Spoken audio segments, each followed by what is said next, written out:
Obviously, political leaders and also corporate leaders are necessarily focused on very short-term decisions right now, particularly in relation to obvious public health reasons. That's a challenge when we're also asking for deep attention to be paid to embedding climate change considerations into decision-making everywhere, from procurement to investment and planning. But I think the opportunity is to use the COVID recovery to embed net zero transition in all the investments and infrastructure going forward. What COVID gives us, what are the silver linings of this, is that there will be investment and infrastructure and COVID recovery budgets from governments for some time. Hello and welcome to Energy Unplugged by Aurora. This podcast features various experts from Aurora having in-depth conversations with key industry leaders, policymakers and academics from all over the world. It explores the hottest topics across the energy market and gives a unique perspective on major energy issues. Welcome to Energy Unplugged. I'm Hugo Batten, Managing Director of Aurora in Australia. We're very much looking forward to today's discussion. We have Anna Skarbek in. She's been the CEO of ClimateWorks Australia for almost 12 years now, a not-for-profit decarbonisation think tank. She's had a number of board roles in Australia, from the Clean Energy Finance Corporation to Impact Investment Group to the Carbon Market Institute. And she spent the early part of her career as both a lawyer and an investment banker at Macquarie. She's been hugely influential in Australia's decarbonisation debates and has certainly carried the torch when things were darkest in Australia's long and slightly winding journey towards net zero. Anna, welcome to Energy Unplugged. We're absolutely delighted you can join us. Hello, nice to be here. Let's start in a somewhat obvious spot, the recently released Ipcc report. It would be great to get your reflections on it, and then perhaps to elaborate a little bit also on what impact do you see it having in Australia in the domestic scene? Sure, and I think that the two questions emerge because I think what was striking about it was that it was such a universal message and universally heard. Like there was very consistent global coverage in a global pandemic.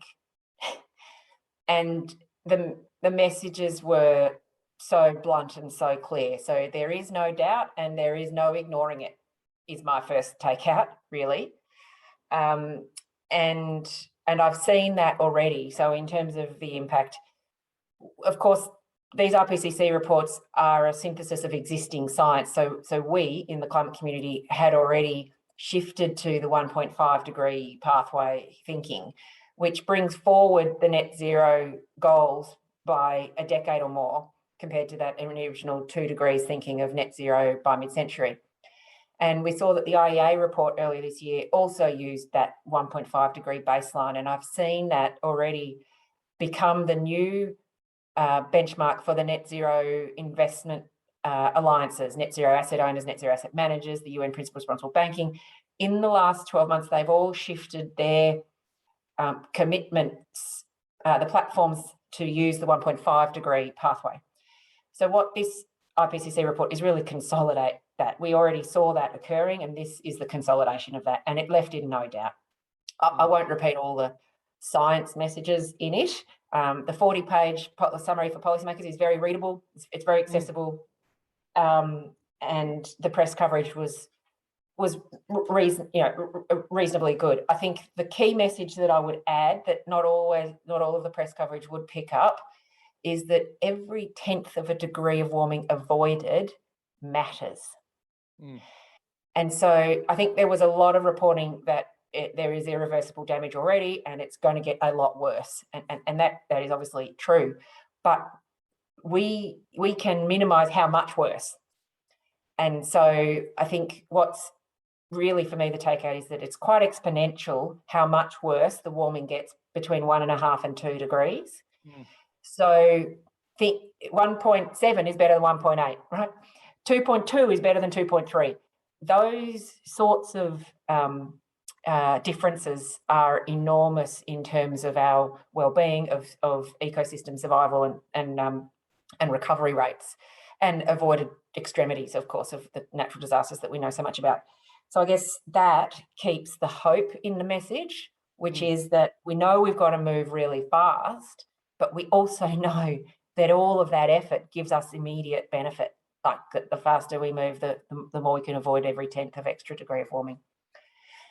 And I think on pace then, interesting that it landed in a global pandemic, I really saw the parallels that a COVID-style response is needed for carbon. Does that give you optimism? And we're jumping ahead a little bit in the interview, but I think there's two possible interpretations of COVID in terms of decarbonisation. One, is it an example of how government can move quickly when it has to, when faced with emergencies, and intervene in ways that we would have thought unthinkable, even a few years ago?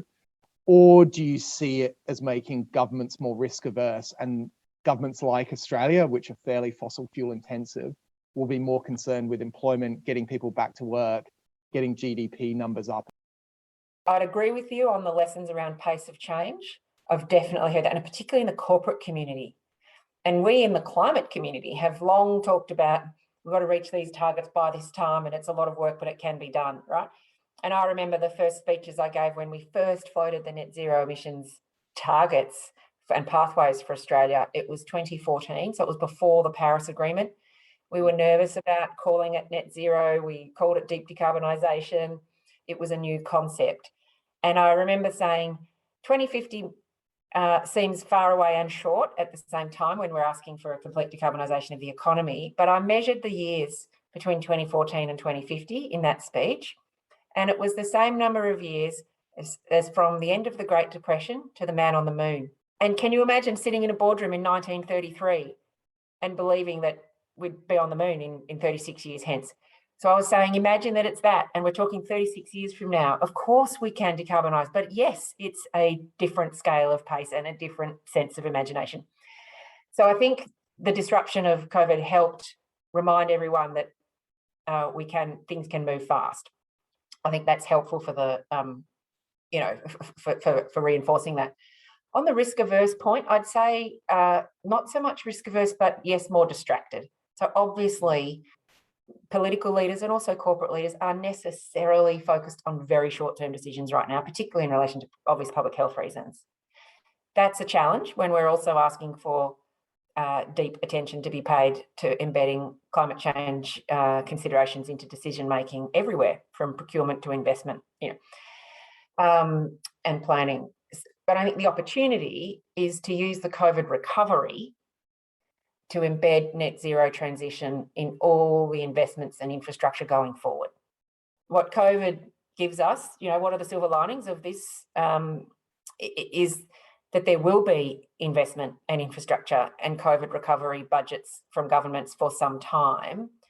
And that disruption has, as I mentioned, not only highlighted the pace of change potential, but also the need for a holistic definition of well-being. Right, that we all understood the importance of clean air, of healthy people, of access to nature, and of community resilience and so on. So we can't leave it to blind hope. There's potentially a paradigm shift that we can harness to help embed the climate transition into the COVID recovery.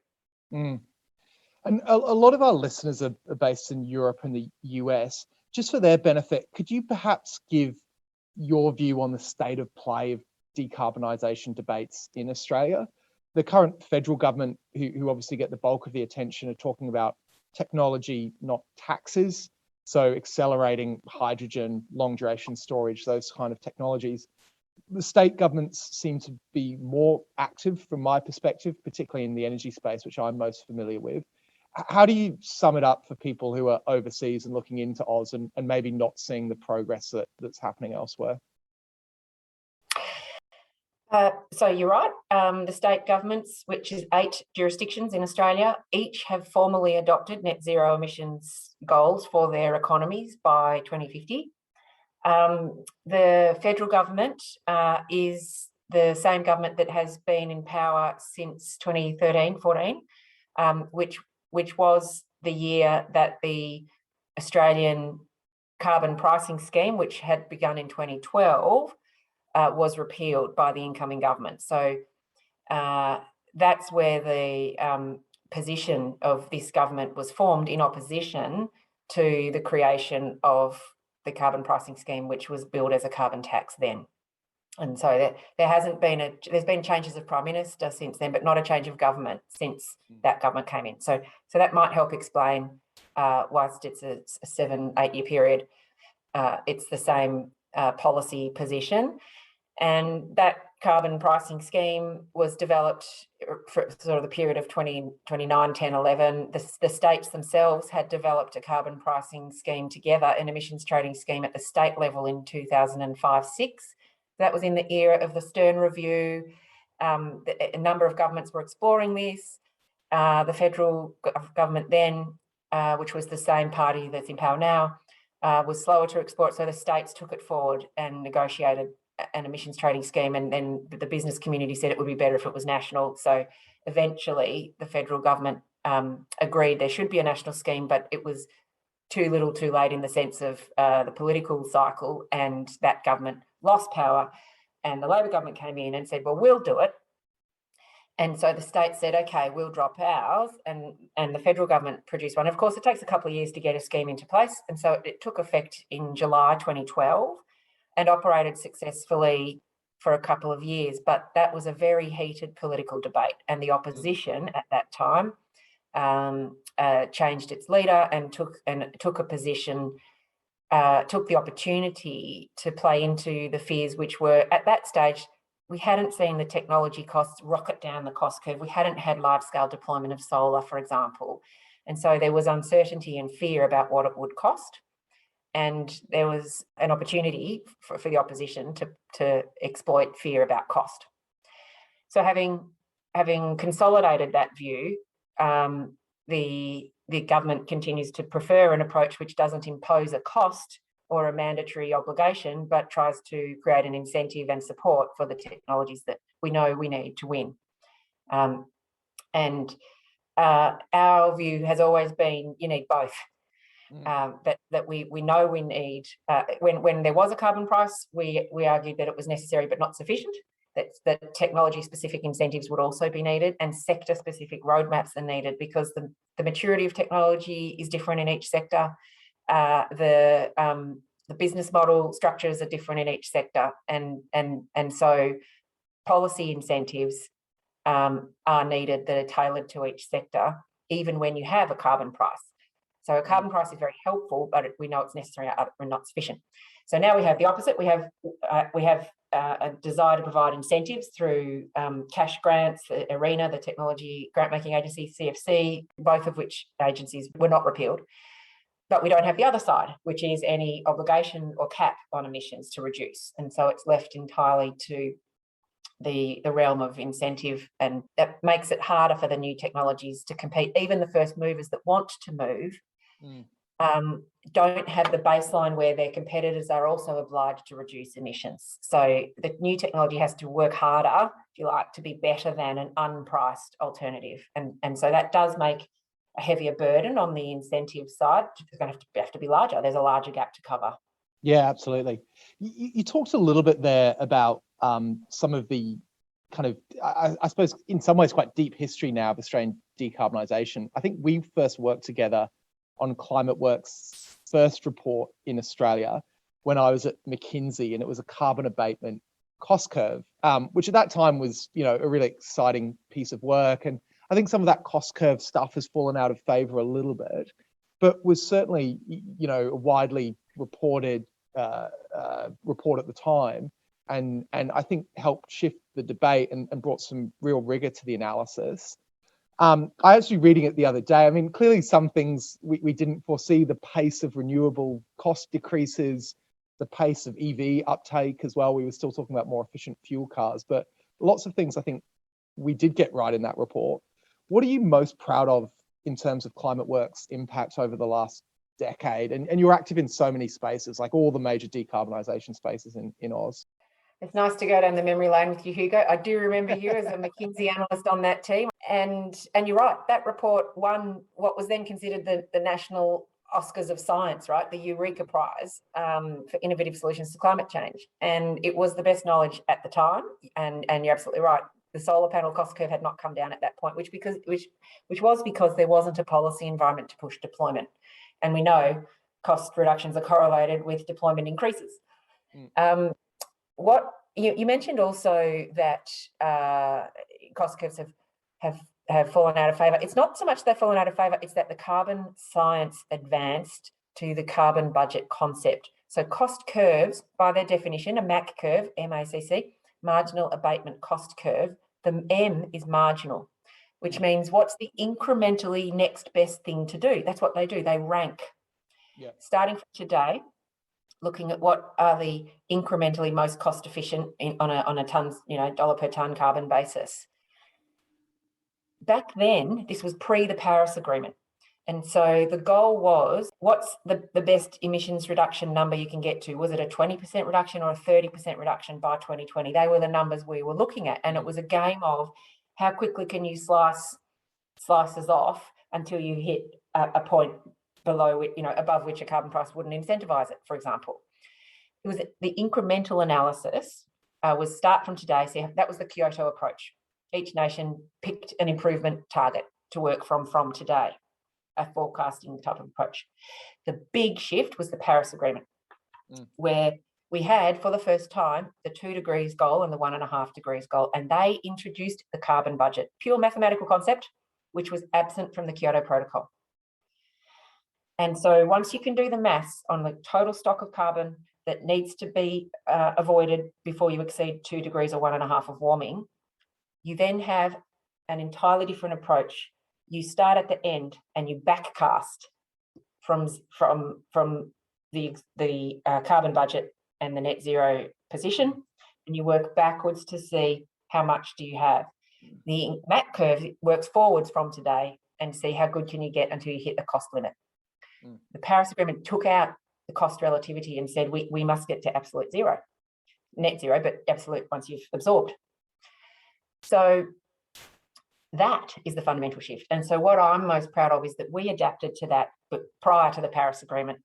And so after our 2010 MAC curve report with you, our 2014 next set of national carbon reduction plans were net zero scenarios for Australia. And they were the first net zero scenarios. We did them with CSIRO and ANU.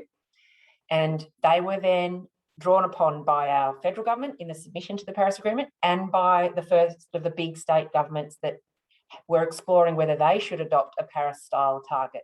And I'm proud to say that they asked for understanding what do these national scenarios mean. And that was Victoria, South Australia, and Queensland. And each of those governments adopted net zero emissions targets, and others, of course, have since done so as well.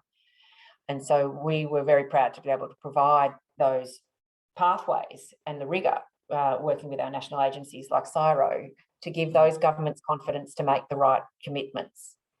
And so that's why we don't use MAC curves anymore, because an incremental decision is today analysing. And so in that particular case, for example, we saw gas-fired electricity ranking ahead of coal-fired electricity because you assume a price on carbon, and at least it's better than the coal option. When you have a fixed carbon budget that you must get to absolute zero, you fundamentally change your view of gas. And so a MAP curve doesn't answer the question that you're asking, and the Paris Agreement changed the question. They're still useful within a subset. We find they're still being used in sectors once you've redefined the question, for example. But the question now has an absolute carbon budget involved in it, rather than a cost comparison, if you like. Well, maybe then moving to some of ClimateWorks' report. So in March 2020, you released a ripping report called Decarbonisation Futures, and much as you've just outlined there, for overseas listeners, but heartily recommend reading it for overseas listeners or Australians. But it was the big picture view across sectors of how Australia gets to net zero, broken out into the big segments: electricity, buildings, transport, industry, agriculture, everything you'd expect there. And when I talk to state governments, it's often brought up as a kind of guidebook of, hey guys, here's what we need to get going. Can you talk through some of the key findings, particularly on the energy side? So I think in almost all the scenarios, it's net zero for electricity by 2035 and about 75 to 80% renewable generation by 2030. Did I read that correctly? Yes, and very happy to talk through. I also would love to update your listeners that So you're correct. The Decarbonisation Futures Report is the 2020 update to the 2014, those first net zero scenarios. So the same modelling suite, same partners with CSIRO, updated. And talking about trips down memory lane, there's an op-ed sort of piece on our website of what was different in the technology mix. So what was not included in 2014 that is. That's exciting to be reminded of the pace of change as well. I can pluck examples, but electric aviation was not on the cards at all. Now can be considered. Cross-laminated timber as replacing steel wasn't there in 2014. There was already literature we could cite for the 2020 report. Electric vehicles, we had in the 2014 report something like it would take to get to a 1/3 share of electric. So it's a cost-led model, right? So the model decarbonises and chooses technologies based on their cost, and the cost curves, to use that phrase. The future costs of technology come from the CSIRO data. And so based on cost, when would EVs reach about a 1/3 share of the market? And our report from 6 years ago had it taking about 3 decades, like 2050, that was a 1/3 share. The report 1 year ago had it taking 1 decade. Yeah. So 2030, we're at a 1/3 share of EVs. And I reckon in the last 18 months, that would have come forward again, based on what we've seen in the market. So it is always helpful to be reminded of pace of change. I think that's generally a really important point, doing complex modelling exercises, and it's perhaps not something Aurora does enough of. But some of that backcasting, like where were we right and where were we wrong, and where did we underestimate things on both sides of the debate. So it is, as I said, it triggered it for me going back to the first cost curve report, but a great exercise to go through. And consistently, I can confirm, we know we will always be wrong. And we also know we are inherently conservative, because the way modelling works is we don't make up the numbers. We rely on published literature. And so by definition, that lags the market because the transaction's got to occur before you can publish it. We often say now when we present the modelling, particularly to governments, for example, you can take some faith in this, that it is conservative. And that's important because the Ipcc scientists would also say that their data is conservative on some of the risks we're facing too on science, because it lags nature as well. So got to remember that, that some of the damage is getting worse while the publications are occurring. So that's a useful thing to remember. And the other thing I find useful is that when a lot of this modelling suggests an eye-wateringly steep bending of the curve, for example, knowing that assumes technology learning rates that are based on past published rates, and that we are seeing it go faster, that gives me some hope.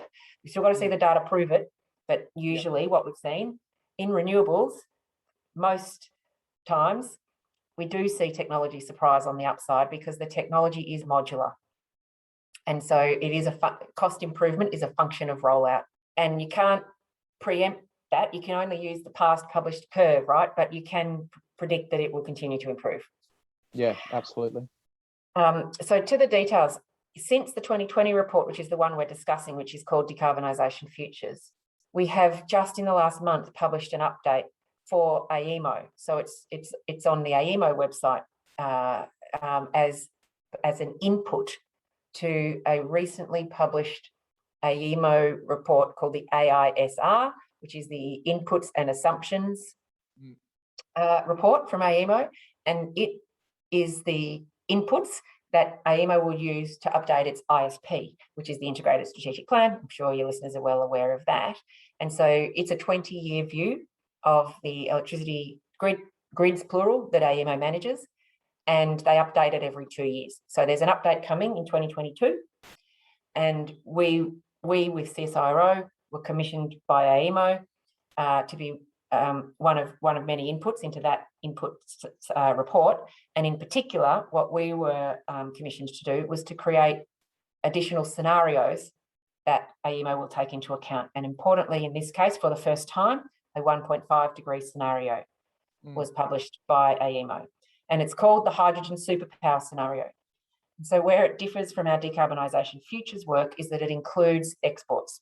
So for the Decarb Futures work, we looked only at eliminating Australia's own emissions, domestic emissions. For the work 1 month ago that was published by AEMO, that hydrogen superpower scenario also looks at what's the impact on the electricity grid from both decarbonising our domestic emissions and decarbonising our exports. Yeah. And so the opportunity to export clean energy through hydrogen means dramatic increases in electricity generation and demand. So I'll highlight just two main shifts, and the update I'll refer to is the AEMO work is 1 year more recent than the Decarbonisation Futures work. And in that time, it's the same modelling suite, which uses the gen cost curves from CSIRO. And in that time, we've seen a little bit of a shift in the costs, especially for the hydrogen superpower, where we're going faster with needing more renewables coming into the market. There's a slightly more even weighting of wind and solar in the mix, although the very high hydrogen is more solar. But also the other change we saw just in the last year around costs is that batteries now make up the majority of storage, which I think is a combination of the updated gen cost data and the version that was used prior. So our 2020 publication was early 2020. So really that data was from 2019, which really cites data from 2018, right? Like by the time you think about where the literature comes from. And that data assumed that a large commercial solar thermal project was going ahead in South Australia, which has since collapsed, and that pushes the cost projections for solar thermal up. And so on a model that competes on cost, batteries have outperformed solar thermal in the 2021 update for that. And that certainly aligns with Aurora's modelling, where we've been more bullish on batteries for a while now as a source of firming, and relatively more bullish on wind versus solar as well, although clearly both have a role. And Australia is doing extraordinarily well with its penetration of rooftop solar, I think 3 to 4 gigawatts a year now. And AEMO in that report forecasts those growth rates to continue over time, which I think will pose some challenges, but is an interesting data point. Sorry, you said you had 2 points there and I interrupted before you got to the second one. The other one was volume, having the hydrogen superpower scenario in there, so 1.5 degrees with exports. There are other scenarios as well, of course. There's a not very fast, sort of a steady state, but what we saw is that essentially to decarbonise the Australian economy without exports roughly doubles electricity demand. So we had that in our decarbonisation features, and that's broadly similar across all the scenarios. There's a spread, sort of 60 to 140% across 4 or 5 scenarios in that AEMO report. Then when you add export, which means more electricity to create the hydrogen to substitute fossil fuel inputs for our exports, you get an increase of near 500%. So sort of in the order of 470 odd percent NEM connected electricity generation. Yeah, extraordinary numbers, particularly as we are exiting our coal fleet as well, which provides 70% of the generation currently. So not only do you have to deliver that growth, but you've also got to replace what was there previously. That was one of the follow-up questions I had. And in some ways, I'm kind of asking you to do my job for me. But I do find sometimes there's a mismatch between absolutely what the climate science says and good modelling says is possible, particularly on the demand side. So whether it's doubling of demand or 5x demand, it's enormous growth, electrify everything, decarbonise your economy. At the same time, when groups like Aurora working with renewable developers are trying to get particularly debt into renewable projects and bring down the cost of capital of these projects is absolutely critical to keep the transition costs low. It is very difficult to get those kind of demand forecasts past a conservative investment committee. So there's just a mismatch there and a little bit of a chicken and egg problem. Until we see the demand growth, it's difficult to convince the financiers of these long-lived assets that it's going to happen.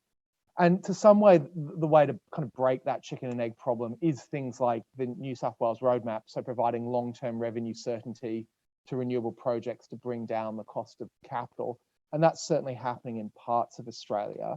How do you see that dynamic playing out between, the financing and debt community in particular, and their slightly more conservative approach, versus what the climate science and even what big parts of the business community are saying needs to happen? Probably two angles on that. The first is that what you refer to as the business community, industry and government will need to be working more closely together on problem solving for this. The chicken and egg question can be addressed, but what it takes is a proactive and time resource intensive, right? Humans in a room together working on it. And I think like an investment banker, having grown up as one in my career, and they only get paid on success at the end of a transaction. And so they solve for making the transaction a success. And if there's a missing link, they bring that link into the room. If there needs to be an adjustment of debt terms or sharing of risk, they help the collective negotiation of that. If there are regulatory approvals needed, they help the regulator by making sure all the information is collated in a way that the regulator needs. And they get paid on success by a client who wants that transaction to happen. And what's often missing in this case is the client is the planet. And so the availability of a six-figure sum and a highly talented team of people who can devote 6 months of time and shoe leather to running around, or in this case, Zoom time, getting that done is the missing piece. And so for those project developers and their investors and owners who want to be long in this space and know that the demand is there ultimately, like, we do not have a safe planet until it is a decarbonised economy. We will solve for this as a human race. Of course we will. So leaning into knowing that changes the question. It's not an if question, it's a how and a when question. And that's in our control. So back solving from, okay, if we know that the demand must be there, who can help give some certainty in the shorter term? So we're saying we're going to need more blended finance. The state governments are leaning in, offering some capital. There's also at the international level, a lot of my peers in the climate community are doing, the NGOs are doing some of the brokering between buyers and sellers clubs. If there needs to be a first mover and a green premium for the first tranche of a decarbonised commodity, there are now clubs and alliances trying to broker that. And so the six-figure sum sort of success fee, the payments for that are coming from the philanthropy community at the moment, putting these sort of secretariat alliances together. But I know that they're happening, and the institutional investors internationally are joining these clubs.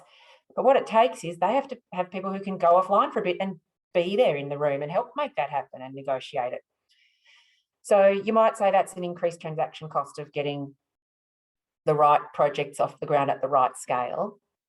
But if we're willing to back, which I think those of us who understand the science are, that we know the land, we know the right landing point, then it's a cost of getting there, is putting in that time to help others see that. I also think things like the Ipcc report, the IEA report, they do help shift investor understanding. And then ultimately there's a strategic risk decision to make, which is that sense of how can you structure your risk sharing? How can you bring government partners in if needed? How can you lengthen the time of, the patient capital that you've got? Because in the end, patient capital that's going green will be right. The only planet that's a safe one is a greener one than the one we've got now. Yep. So let's problem solve for that. And I think we've been used to in the past expecting that the problem might get solved elsewhere or by others. And I think what we're showing is that it won't. It's hard.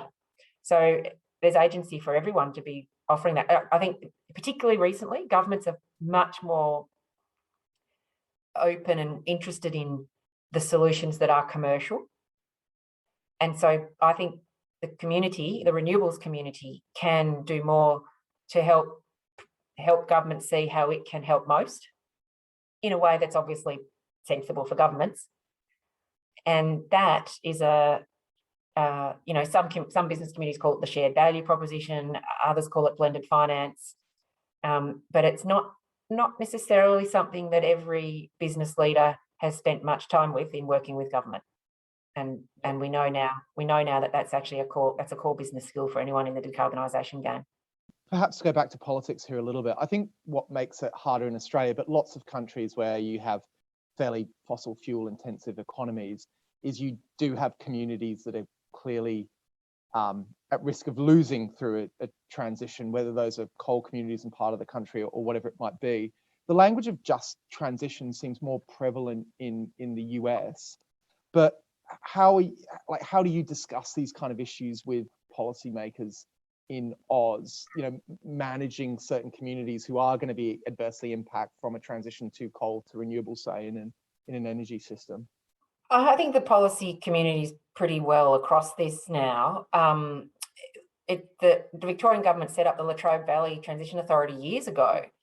Now there's an enormous amount of activity happening in the Hunter Valley. Our team is working with multiple state governments on place-based regional industrial renewable transitions. They've all got a variety of different names. We're working with a concept called REAPs, Renewable Energy Industrial Precincts, but we've got clusters, hubs. The majority of state jurisdictions are working on various versions of these now, and understanding that the communities understand that as well. And so again, you problem solve for the solution that you want, which is not that no one has a job, is that there are many jobs and that they're clean. And you can solve for that. And that's, in the past, I think, where the politics has been, it's been a bit more of a binary proposition. And what we're seeing now is it's a problem-solving proposition.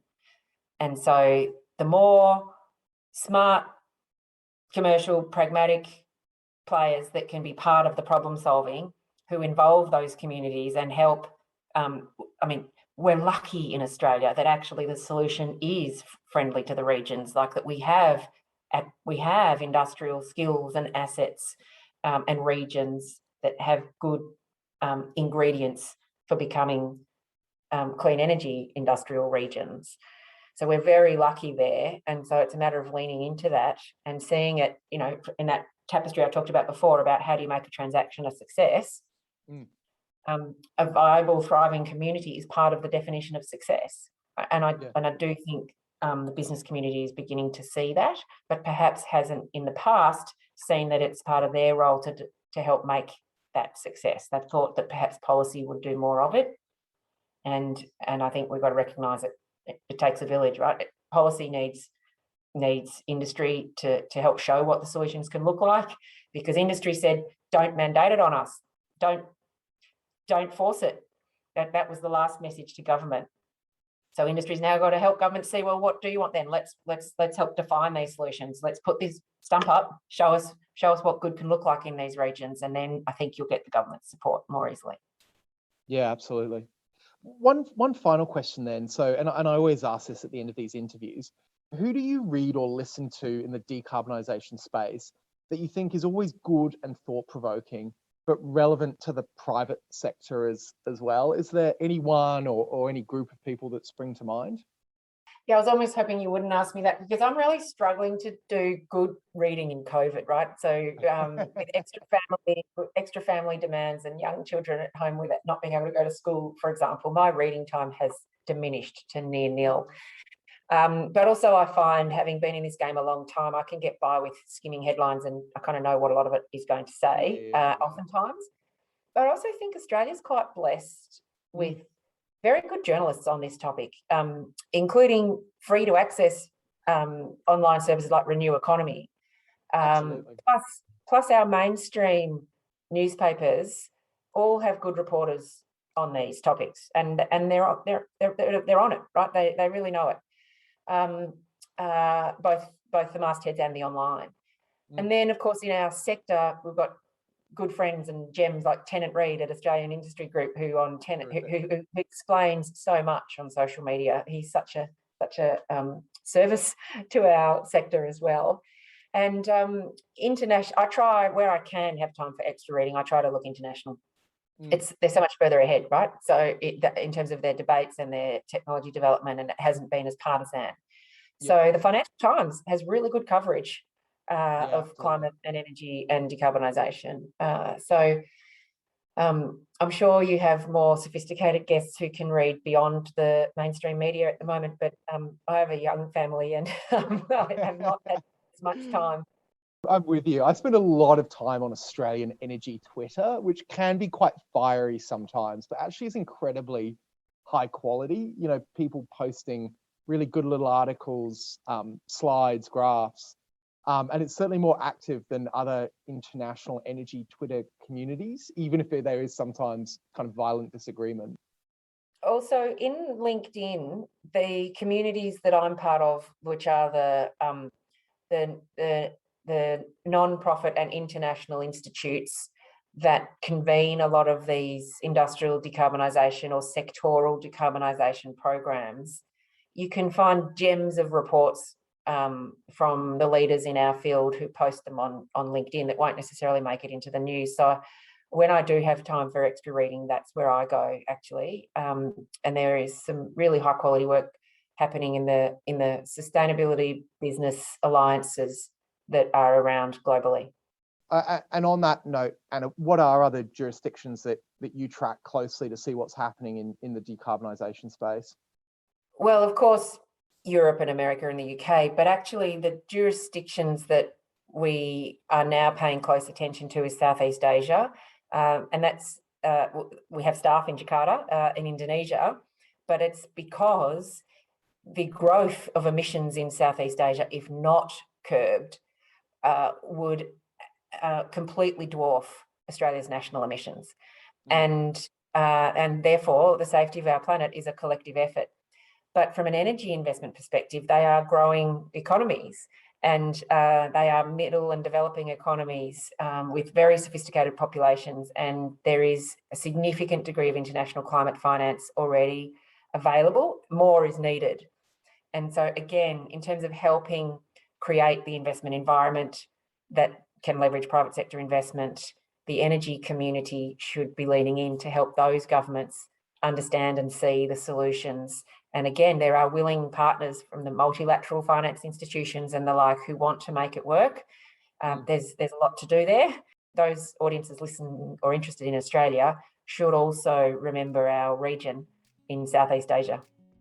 Well, Anna, on that note, thank you enormously for your time. We've covered a huge amount, I think, in 40 minutes. I know you're incredibly busy, but that was terrific. Thank you again, and I hope we speak soon. Pleasure. All the best. That was Hugo Batten, Managing Director of Aurora in Australia, talking to Anna Skarbek, CEO of ClimateWorks Australia. Do keep an eye on our podcast feed for more in-depth conversations with senior members of the energy industry. The best way to do this is to subscribe on whatever platform you use. Thanks for listening, and goodbye.